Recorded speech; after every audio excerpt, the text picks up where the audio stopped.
I sit far away from what's happening in the world of AI, but I interview a lot of these people like Sam, Elon, Dario, and all of them.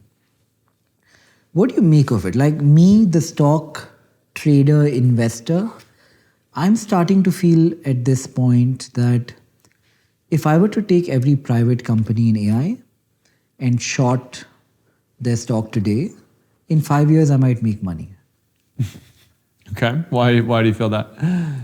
You think it's a bubble or what?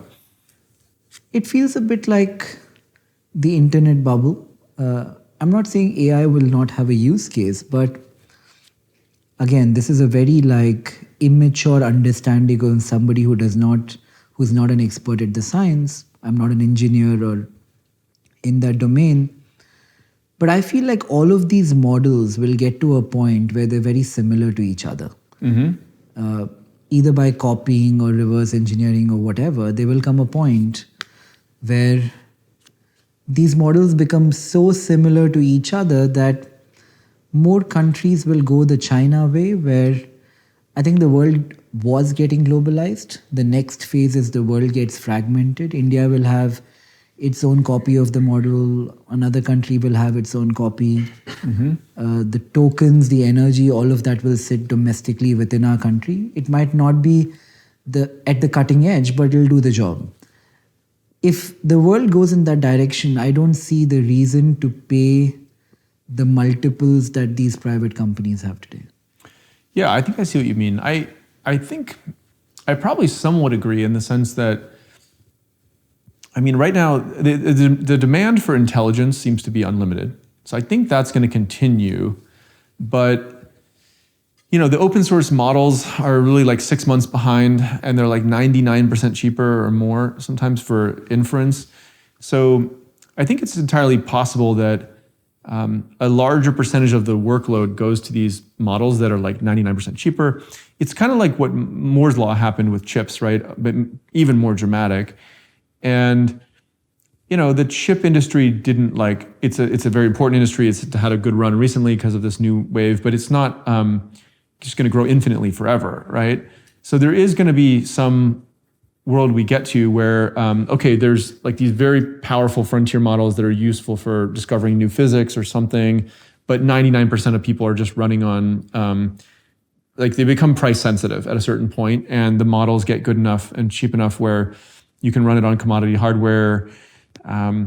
So yeah, I don't know what the terminal value of these AI companies, and then it's just like any technology revolution, like where's the value going to be captured? Is it in the frontier models, or is it really in the people building chips and energy? I mean, the coding harnesses to me don't feel like that defensible.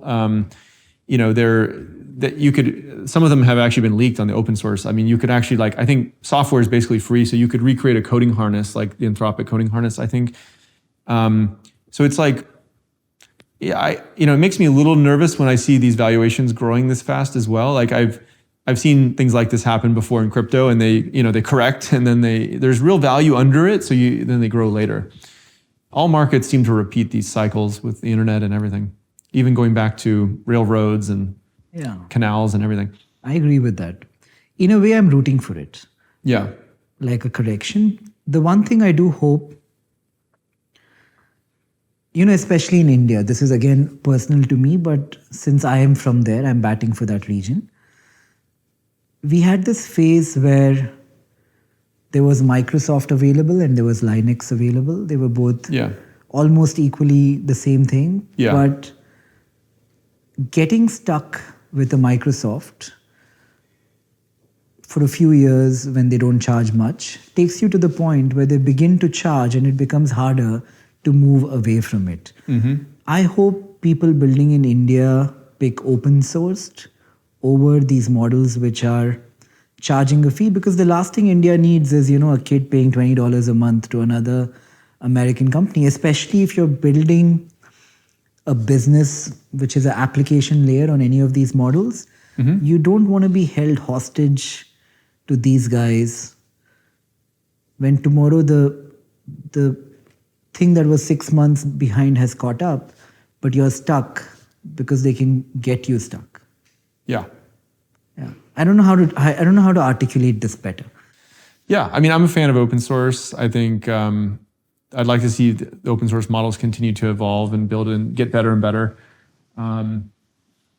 Yeah, so, and then I also appreciate companies who put in all the time. There's like 1,000 details to get right to make something good. You know, it's like having Mac OS or something like that, you know, versus an open source. That didn't, I'm glad Mac OS exists, you know, these kinds of things. So it's a good healthy balance, you know. Yeah. What are there any companies in India focusing on open source models that are particularly good? Building an application on top of open source? Or making the models themselves? There's Sarvam, which is India's answer to a large language model. I hope they do well. Yeah. I hope they do well for all of our sakes. But I think that's the thing. If you're building an open source model, I don't know if it matters who built it. As long as you can get the most productivity out of it. Yeah. Right? I think that's brilliant. And that's one, when I think about these things, that's one way I think of it. The other path it might take is if these companies keep getting any bigger, they get nationalized and we go into some form of socialism where the productivity gains of this are redistributed in some UBI kind of way. Yeah. I'm very skeptical of that too. Whenever somebody says, this is so scary, everybody should have to come in and get a license from the government. I'm like, well, the government does a lot of things very well, but the one thing they're not great at is like understanding the very frontier of technology. And that usually just slows things down and it makes it better for the incumbents and it kills a bunch of startups. So I agree with you on that.